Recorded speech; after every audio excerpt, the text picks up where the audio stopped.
9 per 10. 9.5. 10 per 10. Okay guys, kita dah pun sampai ke penghujung Malam Gala Magic Rompak. Kita dah interview artis-artis bersama pelakon semua.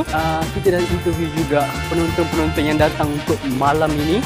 Dan saya rasa filem ni, jujurlah guys, dia salah satu filem yang menggunakan pendekatan yang baru, iaitu dia menggunakan magic untuk merompak. Tak pernah lagi korang dengar kan? Syafiq bagi 9.5 per 10 guys untuk filem ni. Tapi sebelum tu, jangan lupa untuk like, subscribe and share dulu GSCM Original. Korang jangan lupa untuk saksikan Magic Rompak bermula 11 September di GSC berdekatan korang guys. Okay, Assalamualaikum. Ciao.